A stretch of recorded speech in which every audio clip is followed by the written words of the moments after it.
Hey, let me ask you something. Have you ever said, like, I'll figure it out when the dust settles? Yeah, like once life just calms all the way down, you know what? Then I'll make the decision.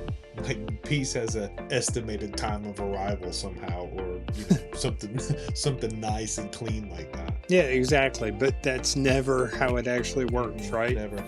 Yeah, the dust never sends you a calendar invite.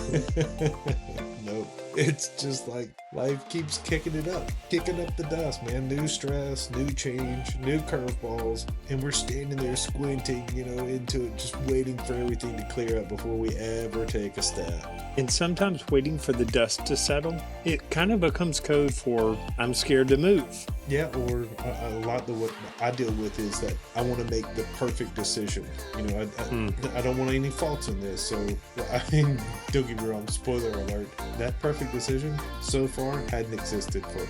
So today we're going to talk about that space, that weird, blurry in between, when life starts up and you don't actually know what comes next. And what it means to stay grounded while things are all unsettled and crazy, and how to move through this without rushing it. Because the dust will settle, just maybe not on your schedule. You know what, though? Even if it doesn't settle on your schedule, it's okay. So that's where we're going today. Stick around. Welcome to the Nature of Everything podcast with Bo and Clint, where we deep dive into the world of personal development through coin. Confirm it, own it, be intentional, and change the nature of everything. Hey, everybody. Welcome back to the Nature of Everything. I'm Bo. And I'm Clint. And once again, somehow we're here with episode 51. I mean, that's either impressive or concerning for just a couple of guys who wanted to talk through life. Right? I mean, we started with a microphone and a few too many opinions, I believe, starting out. And now we've built this thing that, man, I gotta say, I still think it's growing into something cool. Yeah. And look, we want to keep growing this thing with you, listener. So if you're listening, hop over to social media, Instagram, TikTok, Facebook, YouTube, and just search Coin Your Life. That's where we're going to be dropping some bonus clips, some behind-the-scene thoughts, and maybe a little inspiration. Yeah, and you know what? Come tell us what's resonating with you. We'd love to know what you're processing. We'd love to know what you're coining. And it could, turn into the next episode. Look, and while we're on this topic, the book is out there in the world. It's called Confirm It, Own It, Be Intentional, and Change the Nature of Everything in Your Life. If you've been following the podcast for a while, that book is basically our field guide. It's got stories and our mistakes and a lot of lessons that really built up what you hear us talk about on here. You know what? And it's honest and it's simple and it's really for anyone who's trying to live with a little more clarity and direction. And like Bo said, you can grab it at coinyourlife.com. And if you do, let us know that you picked it up. We'd love to hear what you think. We'd love to get your feedback. Yeah, so look, let's get into it. Today we're unpacking when the dust settles. What it really means to wait for clarity and how decision fatigue creeps in, or analysis paralysis, like you said, and maybe how to find some steady ground, even when everything around you is still swirling some.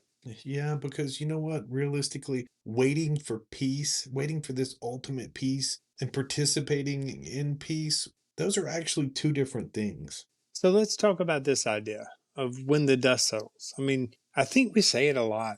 But I think what we really mean is like when life calms down, then I'll be ready to make the right move. Yeah, and it's interesting to me because we treat clarity like it's this prize that somehow gets delivered once we've survived the chaos or something. But reality, if you really think about it, the chaos never actually fully stops. It just sort of changes faces or changes shapes or changes time or changes jobs. I mean, it never really comes to a full stop. I like what you said about that, about how we think it's going to get delivered. But like even we think like once it gets delivered, it's delivered.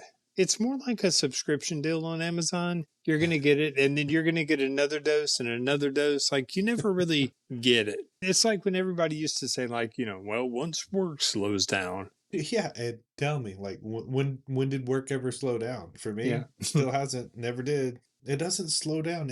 It changes though. It's morphed in its own way. It's like life kind of looked at you and said, "Okay, well, cool. You got that. You handled that. Well, boom. Here's a whole new brand new set of chaos messages and chaos tasks and things. Like here it is. I'm glad you got your lap cleared because here's more for your lap." It's kind of like we keep waiting for this big exhale moment that never actually shows up. And that's where a lot of people, including us, like we can get stuck there. We're Yep. waiting for peace before we take action. But peace usually comes after action, not before it. Yeah, that's good. That's good stuff. I think we all confuse like stillness with certainty. We think, all right, once things are quiet, then I'll know what to do. But sometimes I think you just got to move first. Just get that thing started, and then I think the knowing part actually comes later. You know what? That's right. And let's be honest, that waiting period, that kind of waiting, it Mm. can feel really safe. It's kind of like, well, if I don't decide yet, then I can't get it wrong. I mean, sometimes that waiting space is kind of an illusion. We're thinking that waiting equals wisdom, but most of the time it's just fear and a cleaner shirt. Button down with collars. Mm-hmm. Even It's has like those collar stays in there. yeah, So it's pressed. it's like fear showed up wearing business casual. Mm-hmm.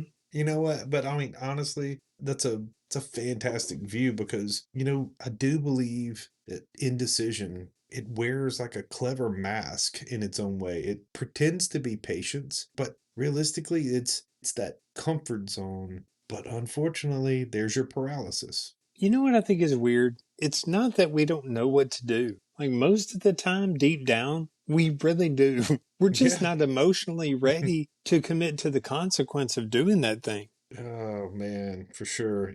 And I also believe that it's generally not a lack of information. For me, oftentimes it's like a lack of courage. And what sucks is that I hate to say it because it really is. It's a hard pill to swallow. I mean, because clarity doesn't mean the uncertainty disappears. It just means that you've decided to stop letting it run the show. Again, that's where it gets tricky because sometimes life, I mean, it really is chaotic. You've got a job transition or health issues, you've got kid stuff going on, bills, whatever it may be. And it's not like you can just manifest the calm. But what you can do is stay steady inside that chaos. And that's where clarity, I believe, really starts to grow. It's in that steadiness, but there may not be stillness, but Hmm. it's incumbent on you to stay steady while the swirling's going on. That's a really strong distinction, steadiness versus stillness. Like stillness is external, steadiness is internal. One depends on the world calming down, and the other probably depends on you calming down. Because let's face it, waiting for the world to calm down. I mean, what are you waiting for a toddler to be reasonable? Yeah, I'm sorry, that's not happening. It's not happening on your timeline. You don't get to you don't get to control that. That's a good point. I mean, like instead of waiting for perfect peace, like maybe the goal is just to make peaceful decisions inside those imperfect moments. That's it, right there. That's kind of the heart, I believe, of this whole episode. You don't wait for the dust to settle to start living your life and to start making your decisions and moving forward. You learn how to live while the debris and the chaos is still swirling and floating around you.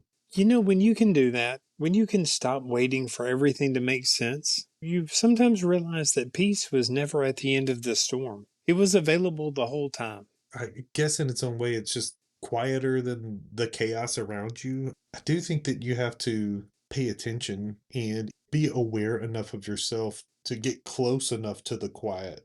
I don't know, get close enough to the quiet to hear it, within the Yeah. chaos. Yeah. So let's talk about that. What that actually looks like when you're in it. Because there's a difference between being still and stuck. Yep. Preacher, preacher. Look, so here's the truth. Life is the dust. Is Mm. that poignant enough? Is I that mean, poetic sounding? I think there's songs about that or something as Yeah. well. Yeah. But like, there's no version of existence that's perfectly calm and predictable. I mean, even when things feel still, like something's always shifting just beneath the surface. And if your life's completely still, I don't think that that's necessarily peace. I mean, if you're watching a heart monitor, if there's no ups and downs, that's a flat line. I mean, Mm. that's that's tombstone time, really. So maybe we can say that stillness might be the goal in meditation, but in real life, movement's just part of the deal. Sure. And Yeah. I read this study the other day, and I can't remember if it was Harvard or Stanford. It said that our brains are wired to overestimate both how long chaos will last and how bad it's going to feel. Dude, completely checks out. Completely checks out for me. When I'm in it, I gotta say, and you can even hear me breathe heavy. I'm just like, well, this is my life now. It's just this is this is gonna be how it's gonna be. I know that feeling. But, according to the research, most people emotionally adapt to change within about 90 days. Even big stuff like job shifts or moving. It's called effective forecasting error. I Whoa. mean, basically, we're terrible at predicting how we're going to feel in the future. That's what it means. So what you're telling me is that scientifically speaking, I'm not being dramatic. I'm just like neurologically bad at forecasting. Is that what you're saying? That's exactly what I'm saying. You're not spiraling, but you are Perfect. just a human. But here's where it gets tricky because not everything fits into that. I mean, there are moments when the dust doesn't settle, it settles differently. It settles into the foundation of who you are. I mean, like grief. Yeah, I mean, like when you lose someone or something sacred in your life is now changing forever. That's not a 90-day reset. That's I mean, to your point, that's kind of a different dust, right? Yeah, that's not the kind that just clears. It's the kind that becomes a part of the air that you breathe. You still learn to live in it, but you're never quite the same. And again, I think that's important to name as well because when we talk about waiting for life to calm down, we're not saying just get over it. Like some storms, I mean, they simply just don't pass that way. They somewhat change the landscape. And even then, there's still something sacred that can happen in the middle of that. Clarity doesn't come because the pain goes away. It comes because you start seeing what really matters eternally, existentially, long Yeah. term, whatever. Yeah. The stuff that actually holds up. Like when everything else gets stripped away, like that's when you start to really see more clearly. Like family and faith and like these relationships and connections, and especially I'd say gratitude. I think that's why it's so dangerous to romanticize this idea of like when the dust settles, because some of it doesn't. And that's okay. I mean, the goal isn't always to get back to who you were or where you were, it's to learn how to live with what's changed and still stay open to what's next. Yeah, it's about moving with the things and the factors and the nature of your life as it's moving, as it's growing, and as it's evolving, instead of waiting for these chunks to disappear. Yeah. And look, when you realize that, you kind of stop fighting just the stuff of life so much. You stop needing it to end before you can start living again.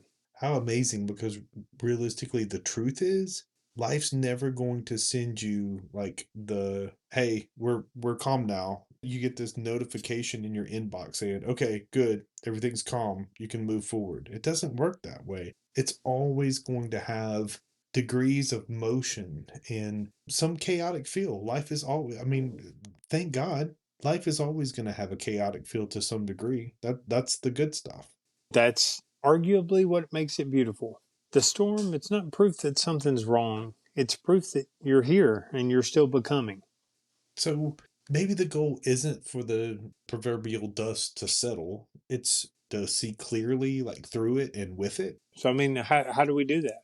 What can you do when life feels unsettled? Because it's one thing to talk about acceptance, but it's another to live through a week that feels like your calendar and your sanity are both under siege.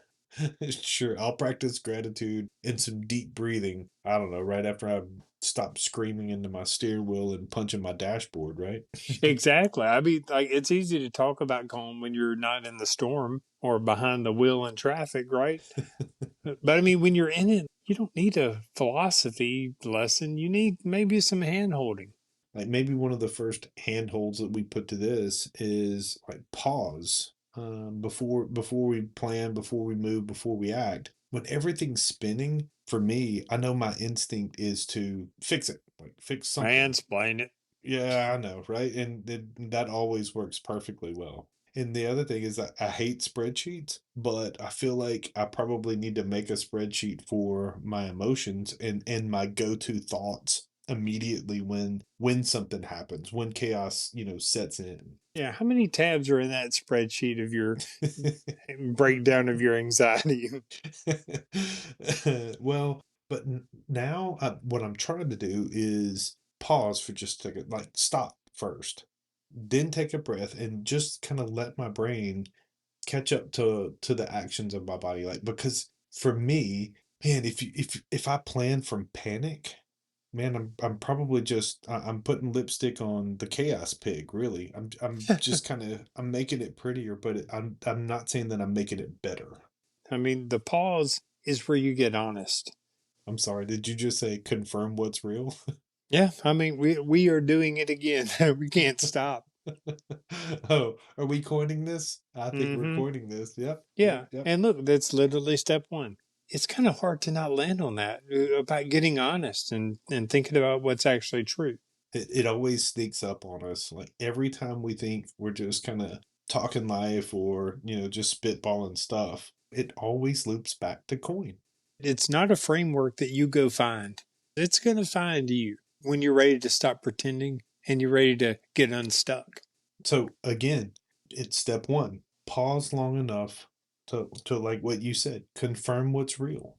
There's still step two. You have to own it. That's when you recognize what's actually yours to carry. And you also get to recognize through ownership what is not yours to carry. I mean, like, you can't control timing, the chaos, the external stuff, but you can always choose how you show up in it. And you can take ownership in that. And that's a huge shift. Yeah, that's a huge shift because the moment you own your part, you stop waiting for life to hand you like some permission to move and to act and to be you and to be authentic. You know what? Once you get there, being intentional, that's next. And that doesn't mean that you have to make some big decisions. It just means that your next move is chosen and it's not random. I agree. Like being intentional, it doesn't necessarily mean that it's big. It could be. It could be a big decision, and you definitely want to be very intentional about these huge, big, intentional steps that you're going to make. But it doesn't have to be. To your point, I do agree. Intentionality doesn't have to be big. And then the last piece, change the nature of everything. It's when you realize that the storm didn't change, you changed. Like the dust didn't actually vanish. You just kind of learned how to see through it differently. Yeah, and that really is the part that like gives me chills because we always talk about like we even started this out. We talk about waiting for the dust to settle, but luckily, coin in this process, it isn't about waiting. It's about transforming while all of that stuff is going on. Like while you're in the chaos, you get to make the movements. You get to make the change movements that actually helps settle these pieces. Yeah, I mean, that's the aha moment right there. Once you've taken that breath and once you've grounded yourself, find what's still true. I mean, even if everything around you is moving, like there are still constants. Your values, your people, your belief systems, right? I mean, those are more constant. And realistically, they work to be like your anchor. And from there, I mean, it's just making small movements, those integral steps. Again, not perfect, but real.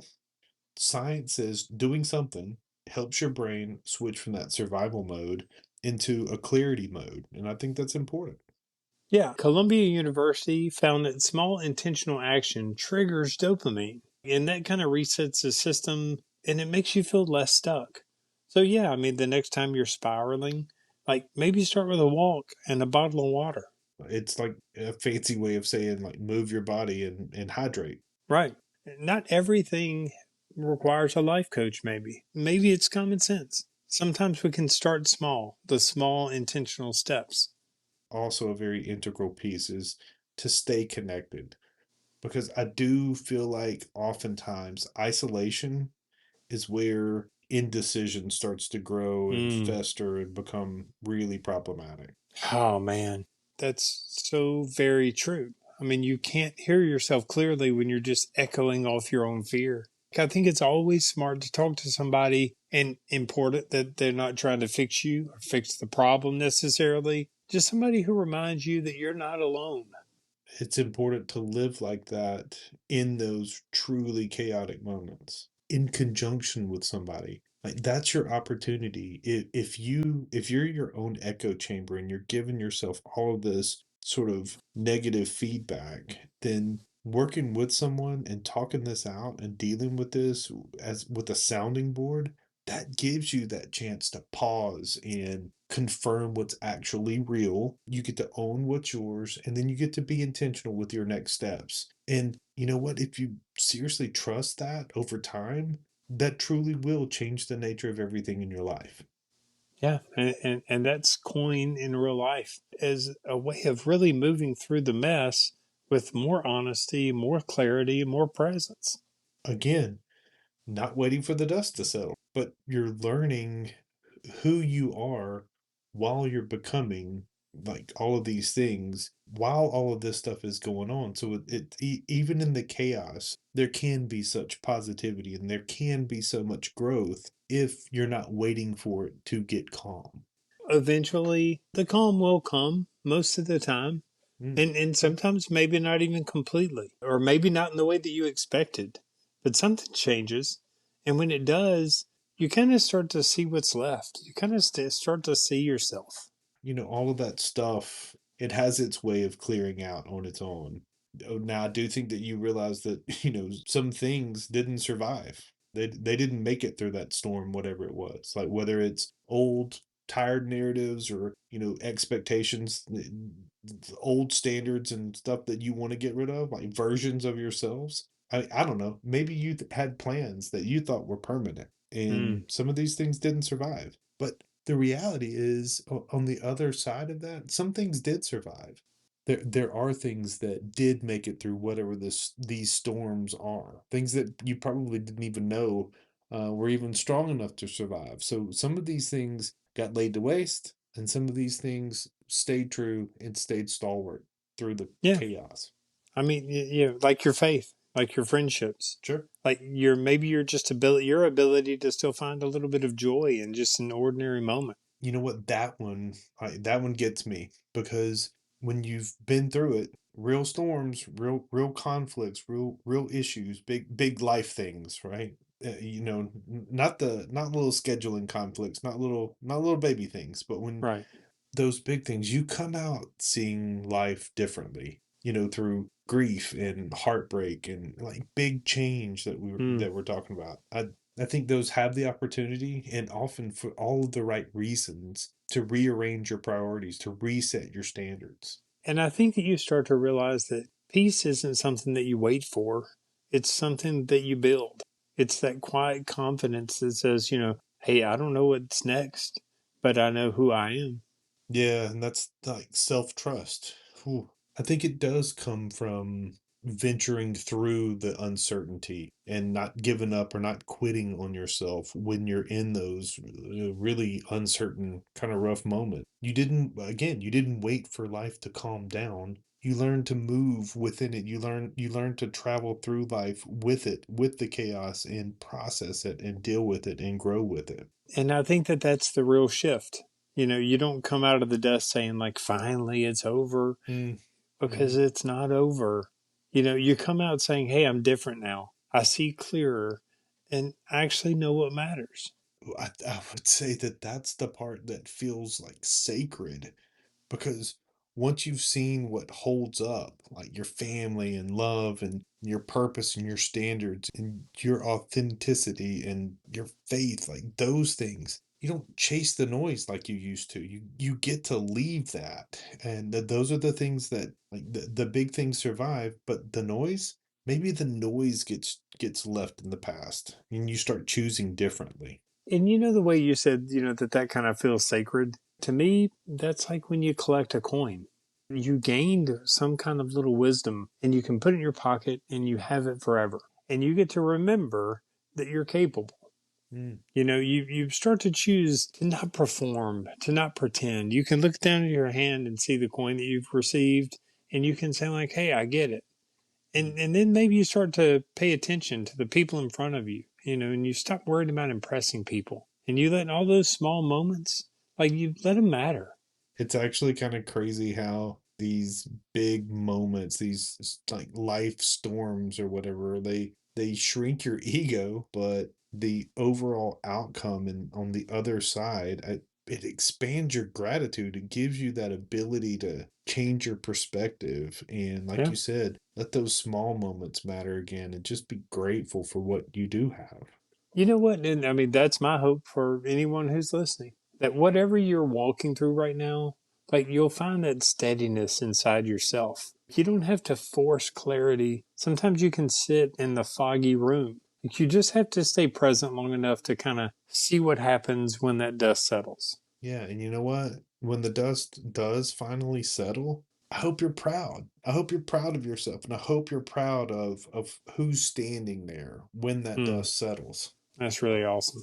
We appreciate y'all listening. If today resonated with you, share it with somebody who's in that fog right now. Somebody needs to hear this. I needed to hear it. Like that's the point of these podcasts. And as always, make sure to follow us on all the socials: Instagram, TikTok, Facebook, YouTube. Grab the book if you haven't yet. You can find it at coinyourlife.com. As always, we'll see you next time. And until then, confirm it, own it, be intentional. And you know what? Watch as the dust settles and you know what? The nature of everything changes for you. I dig it. Thanks for tuning in. Don't forget to check out coinyourlife.com and find us on social media.